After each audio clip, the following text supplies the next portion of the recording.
사도 바울은 일찍이 초대교회 성도들의 삶을 십자가의 군병으로 모사하며 전투적 삶을 살지 않고는 그리스도의 영광, 삶의 하나님의 은혜를 누릴 수 없음을 선포해 왔습니다.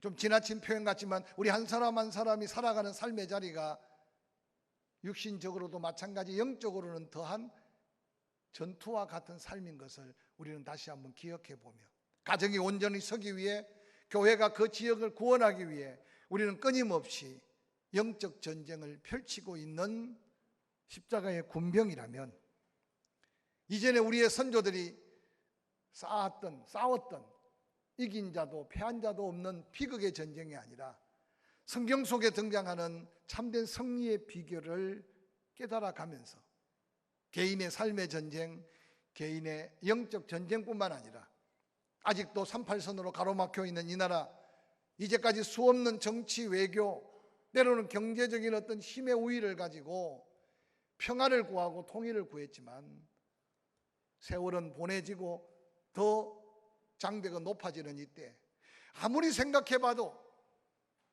위대한 정치자 한 사람, 어떤 경제적인 우위로 통일을 이룰 수 없다는 것을 누구나 다 인정하는 이 시대입니다. 그렇다고 포기할 수 없는 것은 이 나라 이 민족의 과거와 현재를 돌아보고 미래를 돌아볼 때 하나님은 이스라엘을 통해서 예수 그리스도가 오셨고, 그곳에 시작된 복음은 땅끝까지 전해져서 정반대편에 있는 조국 대한민국에도 복음이 전해져서 세계에서 가장 우러러 바라볼 수 있는 복음의 은혜를 입은 이 민족이 감당해야 될 세계사의 한 페이지가 있다는 사실을 함께 깨닫는다면 우리의 기도, 우리의 믿음의 도전은 좀 더 새로워져야 한다는 거룩한 사명이 있음을 깨닫는 이 시간이 되기를 주의 이름으로 간절히 축원합니다. 한때 유럽의 엄청난 복음의 역사를 이루을 때 러시아는 십자가를 높이 달았고, 그리고 하나님의 영광을 노래하고 찬양했습니다. 그런데 어느 날 그 유럽의 복음이 미 대륙의 복음이 이제 동양 한 구석에 우리 조국에 불붙기 시작했습니다. 우리 주님께서는 말씀하시기를 마지막 한 사람까지 복음이 전해지면 내가 다시 오리라고 약속했는데, 그때가 언제일까? 초대교회 성도들은 주님 곧 오신다고 생각하며 그들의 생명건 복음을 따라 살았습니다. 근데 세월이 지나가면서 오늘 많은 그리스도인들은 자꾸만 무뎌지고 거룩한 사명에 대하여 그 사명을 잃어가고, 그래서 교회가 빛을 잃음으로 세상 사람들에게 손가락질 받고 세상 사람들에게 구원의 방주의 사명을 다하지 못하는 이때 다시 한번 우리가 도전받고 개인의 싸움뿐만 아니라 영적 싸움에서 승리해 가면서 하나님의 영광을 회복하며 주님 오실 날을 앞당겨야 될 거룩한 사명들이 우리에게 있다는 사실을 깨닫는 시간 되기를 주의 이름으로 간절히 축원합니다. 오늘 함께 읽었던 본문은 상상할 수 없는 전쟁 속에 결론적으로 승리했던 놀라운 승리의 비밀을 우리에게 가르쳐 주고 있는 전쟁사의 한 페이지입니다. 430년 종살이를 청산하고 하나님이 세우신 민족의 지도자 모세를 통해 이스라엘 백성들은 출애굽의 역사를 시작했습니다. 광야 40년 동안의 그들의 보호와 그들의 승리의 삶은 바로 택한 백성들의 인생의 삶이 어떤가를 보여주는 교과서와 같은 승리의 비법들이 가득하게 쌓여 있습니다. 특별히 출애굽 과정 속에 광야는 하나의 시험의 과정이었습니다. 길을 걷고 걸을수록 그들 앞에 또 위기, 또 위기, 또 위기가 계속되었습니다. 그런데 놀랍게도 그들은 원망하고 불평하지만 하나님은 끊임없이 그들에게 합당한 승리의 기쁨을 맛보아 가게 하시면서 가나안 땅의 최후의 전쟁의 승리자가 되기를 예비하고 준비하시는 하나님의 선한 섭리를 우리 말씀을 통해 살펴볼 수 있습니다. 오늘 본문의 당시의 상황을 출애굽기 17장 1절부터 이렇게 기록합니다. 이스라엘 자손의 온 회중이 여호와의 명령대로 신광야를 떠나서 그 노정대로 행하여 르비딤의 장막을 쳤으나 백성이 마실 물이 없는지라 백성이 모세와 다투어 이르되 우리에게 물을 주어 마시게 하라. 모세가 그들에게 이르되 너희가 어찌하여 나와 다투느냐? 너희가 어찌하여 여호와를 시험하느냐? 거기서 백성이 목이 말라 물을 찾으매 그들이 모세를 대하여 원망하여 이르되 당신이 어찌하여 우리를 애굽에서 인도하여 내어서 우리와 우리 자손 자녀들과 우리의 가축이 목말라 죽게 하느냐. 모세가 여호와께 부르짖어 가로되 내가 이 백성에게 어떻게 하리이까. 그들이 조금 있으면 내게 돌을 던지겠나이다. 이미 그들은 홍해 바다를 마른 땅까지 건너며 그들을 그렇게 짓밟았던 애굽의 군사들이 홍해 바다에다 수장되는 모습을 바라보면서 홍해 바다를 건너 언덕에 온 민족이 춤을 추며 찬양하고 감사했습니다. 사흘길을 걸어 에담 광야를 지나가는데 마라의 썰물을 마셔서 복통을 일으켜 죽겠다고 할 때 하나님은 모세에게 나뭇가지를 던져 그 썰물을 단물로 만들고 한나절을 갔더니 하나님이 예비한 엘림에서 그들은 12운물과 70주의 종려나무 그늘에서 쉼을 얻었습니다. 그리고 그들은 에담 광야를 등지고 이제 신 광야를 향해 나아갑니다. 애굽에서 가져온 떡이 모자랍니다. 그들은 또 원망합니다. 하나님은 그들에게 만나를 먹여주셨습니다. 신 광야 끝자락 르비딤 오아시스의 장막을 쳤습니다. 이제 르비딤 골짜기를 통과하면 이제 그들은 시내 산에 하나님의 말씀을 받고, 그리고 이전에 해안 고속도로로 가면 가까운 길인 줄 알면서도 숲곳에서 하나님이 그 백성을 에담 바다 끝 장막을 치며 홍해 바다를 가르고 그 기적을 일으켰던 것은 하나님이 그 백성들의 체질을 아셨기 때문이었습니다. 성경은 그렇게 기록합니다. 저들이 블레셋과 전쟁이 일어나면 가까운 애굽으로 다 도망갈 걸 하나님은 아셨습니다. 그들의 믿음 없음을 책망치 아니하시고 하나님은 좀 길이 멀지만 시내산에서 하나님의 약속의 말씀을 수여받고 이제 곧 가데스 바냐 오아시스에 진을 치고 좀 먼 길은 먼 길이지만 준비된 믿음으로 가나안 땅에 들어가는 게 하나님의 뜻이었습니다. 이제 그들은 에담 광야를 지나왔습니다. 신광야를 지나왔습니다. 이제 시내산의 산악지대가 펼쳐지는 르비딤 골짜기 오아시스에 진을 쳤습니다. 출애굽기 17장 1절을 말합니다. 르비딤의 장막을 쳤으나 마실 물이 없는지라.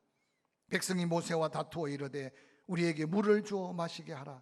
거기서 백성이 목이 말라 물을 찾으매 물이 있어 보이는 오아시스인데도 그들의 마실 물이 없었다.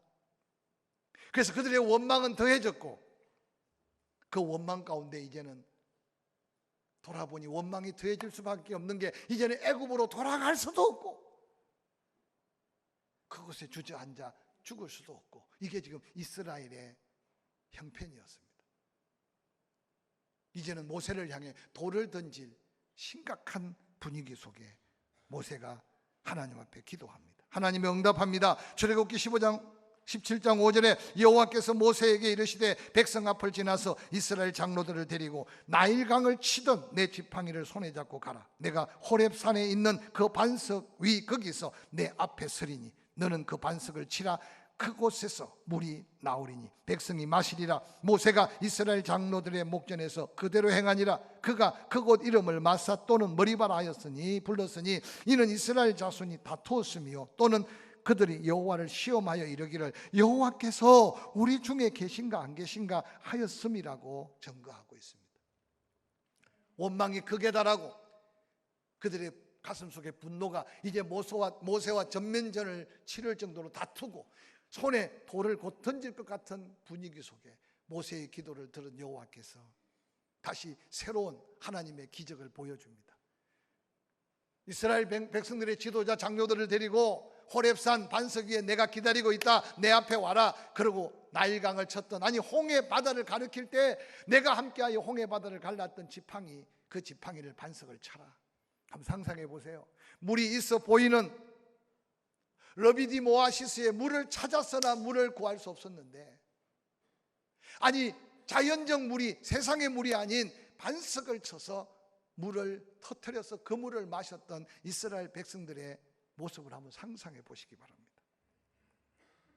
그들이 그 문제를 해결하고 물을 마시고 막 쉬고 있는데 놀랍게도 에스의 손자 아말렉의 후손, 그 아말렉 족속들이 이스라엘을 공격하기 시작했습니다. 여러분, 물이 마르면 썬물을 단물로, 때로는 엘림에 갔더니 준비한 물을, 세상에 물은 없어도 여호와 하나님께서 반석을 쳐서 생수를 주어 마시고, 아무것도 거둘 수 없는 광야지만 하나님께서 만나를 내려 먹어서 이제 좀 안주하여 살았다라고 하는데, 한 번도 경험해 보지 않은 전쟁이 바로 그들에게 발발한 겁니다. 오늘 본문 출애굽기 17장 8절은 그렇게 말합니다. 그때 아말렉이 와서 이스라엘과 르비딤에서 싸우니라. 여러분, 구름 기둥 불 기둥뿐만 아니라 세밀하게 그 백성을 인도하고 계신 하나님께서 그 전쟁을 몰라서, 아니 하나님 막을 수 없어서 그 위기의 골짜기에서 전쟁을 방관하신 하나님이 아니라고 생각한다면 반드시 그 전쟁 속에도 하나님의 선한 섭리가 있음을 우리는 말씀을 통해 보게 하시는 하나님의 뜻을 한번 기억해 보시기를 바랍니다. 이스라엘 백성은 혼란에 빠졌습니다. 근데 놀랍게도 여호수아가 모세에게 말합니다. 싸울 만한 사람들을 택해서 너는 아말렉과 싸우라. 나는 내일 산 위에 올라가서 하나님 앞에 기도하겠다. 저는 이 말씀을 함께 늘 묵상할 때마다요, 아니 모세가 그 능력이 지팡이로 홍해를 가르듯이 그가 직접 나서서 아말렉을 쳐 부숴야지.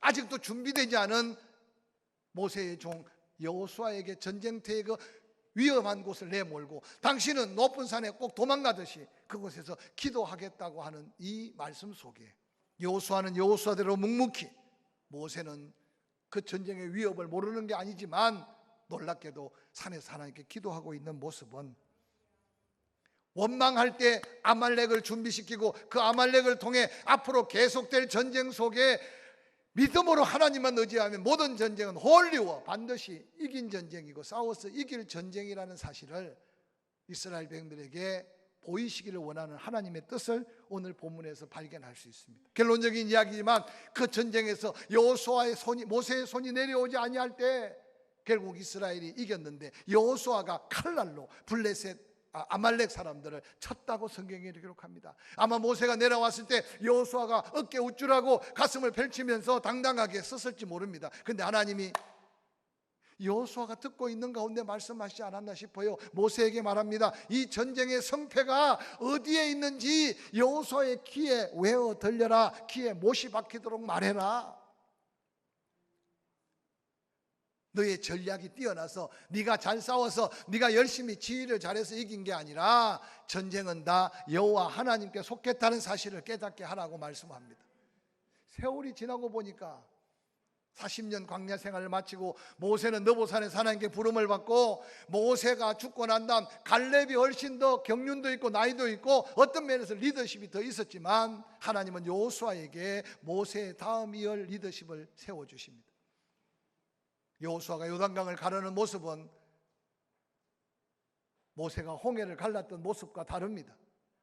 여리고를 무너뜨리고 5년 동안 하나님이 약속한 그 땅 가나안 전쟁을 치를 때 여호수아는 한 번도 두려웠던 적이 없고, 여호수아는 그 전쟁에 백전백승한 전쟁사가 여호수아서에 소록히 기록되고 있지 않습니까? 하나님은 지금도 감당할 수 없는 시험 같고 우리가 이길 수 없는 여러 가지 환경 같을지라도 믿음의 사람이 가져야 될 믿음의 자세를 하나님 앞에 바로 갖게 되면 그 모든 환경을 주장하시는 하나님께서 놀라운 하나님의 역사를 보여준다는 사실을 기억하시기를 주의 이름으로 간절히 축원합니다. 오늘 먼저 우리가 이 말씀을 통해 심각하게 우리의 삶을 들여다봐야 되는 것은, 하나님이 전쟁을 통해 하나님의 하나님 되심과 그 전쟁을 통해 그 백성의 영적인 성숙을 이루기 위해 엄청난 감당하기 어려울 시험을 하실 때 그때가 언제였느냐. 똑같이 물이 모자란다고, 똑같이 떡이 모자란다고 원망하는 것도 한두 번이지, 이미 그들은 홍해를 갈랐고 마라의 썬물을 단물로, 또한 엘림에서 하나님의 은혜 안에 쉼을, 또한 만나를 통해 배불리 먹고 있는 그 순간 르비딤에서 물이 모자라 찾을 수 없다고 원망하고 불평하고 있는 그때 하나님은 아말렉과의 전쟁을 통해서 하나님이 하나님 되심을 보이고 있는 이 모습은, 우리의 삶에 다시 한번 동일한 삶이 다가온다면 우리는 어떤 모습으로 환난 앞에, 고난 앞에, 우리의 삶에 상상할 수 없는, 아니 내 힘으로 이길 수 없는 위기 앞에 어떤 모습으로 서야 할지 말씀하고 계신 하나님을 만나는 귀한 역사가 있기를 주의 이름으로 간절히 축원합니다.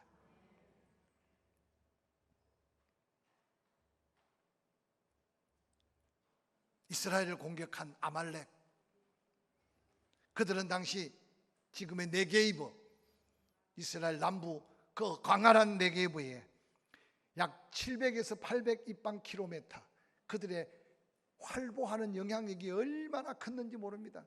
오늘날 말하면 산적대입니다. 그들은 싸워 이길 수가 없었습니다. 훗날에 모세가 느보산에서 광야 생활을 회상하면서 신명기 28장 17절 18절에 이런 말씀을 남겼어요. 너희가 애굽에서 나오는 길에 아말렉이 내게 행한 일을 기억하라. 곧 그들이 너를 길에서 만나 내가 피곤할 때 내 뒤에 떨어진 약한 자들을 쳤고 하나님을 두려워하지 아니하였느니라 라고 기록합니다. 40년 세월이 지난 후에 아말렉 전쟁을 잊지 말고 기억해라.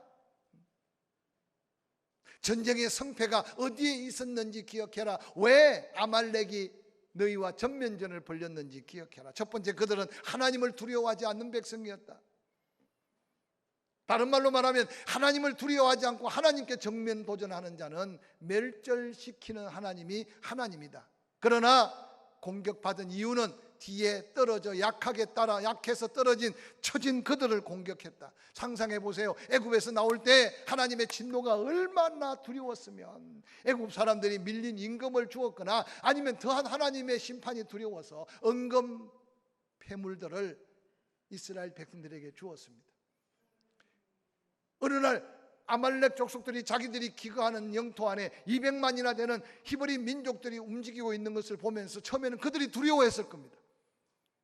그런데 가만히 정찰을 해보니 그 200만 무리 중에 뒤처진 자들이 자꾸 생겨. 그래서 뒤처진 약한 그들을 쳐보니까 세상의 가방마다, 개나리 보찜마다 애굽의 은금보화가 나오는 거예요. 저는 이 말씀을 묵상할 때마다 그런 생각을 해요. 그들이 그냥 적당하게 먹고 보내지, 이 아말렉 족속들의 욕심이 탐심이 되고 그 욕심이 사망에 이르는 줄 몰랐어. 그래서 보니까 무기도 없어, 보니까 대항할 힘도 없어. 그래서 그들이 전면전을 벌린 거예요. 훗날 모세는 뭐라고 말하느냐? 그들이 패한 이유는 하나님 앞에 도전했다. 그들이 패한 이유는 하나님을 두려워하지 않았다. 그러나 너희가 공격받은 것은 뒤에서 쳐졌기 때문이다 라고 권면하고 있습니다. 사랑하는 성도 여러분, 지금도 악한 원수 마귀가 삼킬 자를 두루 찾고 있다고 수없이 경고하지만 우리가 인생을 살면서 악한 원수 마귀를 얼마나 두려워하며 영적으로 깨어있는지 한번 자신을 돌아보시길 바랍니다. 쉽게 타협해버리고 쉽게 세속과 쉽게 세상 속에 빠져들어가고 있는 여러분의 삶에 언제 무너질지 모르는 위기를 직감할 때 우리는 오늘 모세의 승리의 비밀을 내 삶에 적용하는 믿음으로 서게 될 수 있다는 사실을 믿으시기를 주의 이름으로 간절히 축원합니다. 오늘 전쟁에서 승리하는 영적 비결을 모세는 보여줍니다. 출애굽기 17장 9절에 모세가 여호와께 이르되 우리를 위하여 사람을 택하여 나가서 아말렉과 싸워라. 내가 내일 하나님의 지팡이를 손에 잡고 산 꼭대기에 서리라. 이 말씀을 묵상해 보면 이전에 홍해 바다를 가를 때는 모세도 머리 숙여 부르짖고 있었어요. 하나님이 말합니다. 저는 그렇게 늘 표현해요. 왜 지금 부르짖고 있느냐? 늘 하나님이 기도하라고 했는데 기도하고 있는 모세에게 지금은 기도할 때가 아니라는 거예요. 일어나라는 거예요. 그리고 모세에게 뭐라 그랬어요? 네 손에 있는 게 뭐냐? 모세가 말합니다. 지팡이입니다. 그거 액세서리로 폼으로 준 거 아니다. 왜 네가 걱정하고 왜 네가 두려워하느냐? 너와 함께하는 상징이 지팡이라면 네가 나를 믿고 그 지팡이를 홍해를 향해 홍해를 가르쳐라. 너는 지팡이만 들고 있으면 된다. 홍해를 가르는 건 나다. 할렐루야. 여러분, 지팡이를 들고 홍해 바다에 서 있는 모세의 심정을 한번 느껴보시기 바랍니다. 가정에, 교회에, 때로는 믿음의 지도자들에게 남다른 믿음을 주시는데 모세는 이미 그런 하나님의 역사를 체험했어요. 오늘 이 르비딤 전투에서 하나님이 모세야 걱정하지 마라, 여호수아야 내가 너와 함께한다 말씀 없으셨어요. 우리가 때때로요 모두가 같은 마음, 모두가 같은 담대한 믿음을 가질 수가 없을 때가 있어요. 그때 영적인 리더, 영적인 지도자의 믿음이 중요한 거예요. 가정에서 기도하는 어머니, 가정에서 기도하는 아버지, 때로는 교회도 장로님들, 앞서가는 믿음의 사람들이 남다른 믿음의 은혜를 함께 입어야 돼요. 그때 여러분 따라오면 되는 거예요. 오늘 모세가 그 위기 앞에 뭐라고 말합니까? 원망 때문이야, 불평 때문이야, 뒤처진 너희들 때문이야, 아말렉 때문이야가 아니었어요. 여호수아가 할 일은 싸울 만한 자를 뽑아서 싸우는 거예요. 모세는 알았어요. 이 전쟁은 이미 성패가 결론 낸 전쟁인 걸 모세는 알았어요. 할렐루야. 그 전쟁은 무기에 있는 것도 아니고 군사의 숫자에 있는 것도 아니고 어떤 전략에 있는 게 아니라 하나님이 이미 이긴 싸움을 그들 앞에 펼쳐 놓았다는 사실을 모세는 믿었던 것 같아요. 그래서 모세가 뭐라 그럽니까? 내가 내일 하나님이 나와 함께하는 능력의 지팡이를 들고 기도하겠다. 근데 놀랍게도 모세가 기도하면 이스라엘이 이깁니다. 지친 모세가 손이 내려오면 아말렉이 자꾸만 이스라엘을 공격합니다. 곁에 있던 아론과 홀이 그 모세의 손을 해가 지지 않도록 붙들고 있었습니다. 저는 이 모세의 믿음이 오늘 나에게, 이 모세의 믿음이 우리에게 있느냐에 따라서 우리 운명의 성패, 인생의 성패, 삶의 전쟁 같은 이 세상의 성패가 달려있다는 사실을 믿으시기를 주의 이름으로 간절히 축원합니다. 하나님이 나와 함께 하신다. 그래서 모세가 이스라엘 백성들을 책망하면서 뭐라 그럽니까? 단순한 원망이 아니야. 마라에서 쓴물 마시고 원망이 아니야.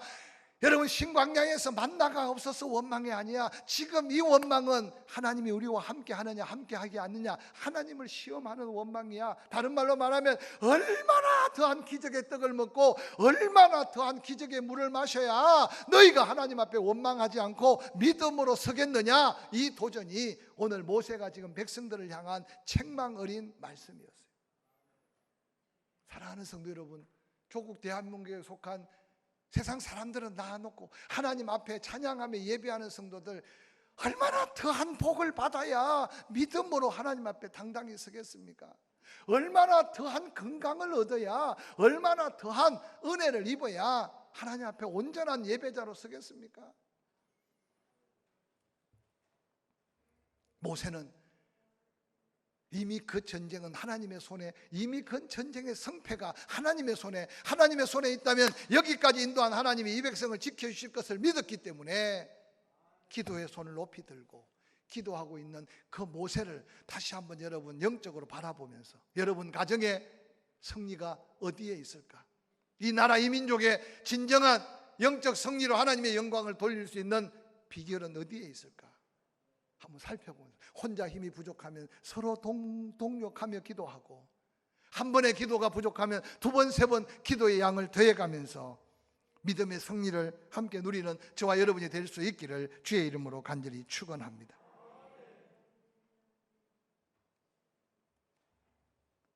출애굽기 17장 14절은 이렇게 말합니다. 여호와께서 모세에게 이르시되 이것을 책에 기록하여 기념하게 하고 여호수아의 귀에 외어 들리라. 내가 아말렉을 없이 하여 천하의 기억도 못하게 하리라. 모세가 제단을 쌓습니다. 그리고 여호와 니시라고 믿음으로 고백합니다. 이르되 여호와께서 맹세하시기를 여호와가 아말렉과 더불어 대대로 싸우리라 하셨다. 왜 책에 기록하며 왜 그 제단에서 여호와 니시의 고백으로 믿음을 고백했을까요? 저는 이 말씀을 묵상하면서 잊지 말아라, 영원히 잊지 말아라. 이 승리는 한 번의 승리가 아니라 하나님의 은혜 안에 믿음으로 서 있는 자의 영원한 승리의 보증이 된다. 할렐루야. 전쟁 얻기로만 기도하지 마시고 평화롭기만을 기도할 게 아니라 하나님의 역사하심의 강력한 역사가 이 민족 가운데 역사에서 우리의 다음 세대들은 통일 대한민국과 하나님의 축복으로 세계를 지배하고 다스리는 능력 있는 나라와 민족이 될 것을 꿈꿔가면서 한마디 한마디 더 기도하는 저와 여러분이 될 수 있기를 주의 이름으로 간절히 축원합니다.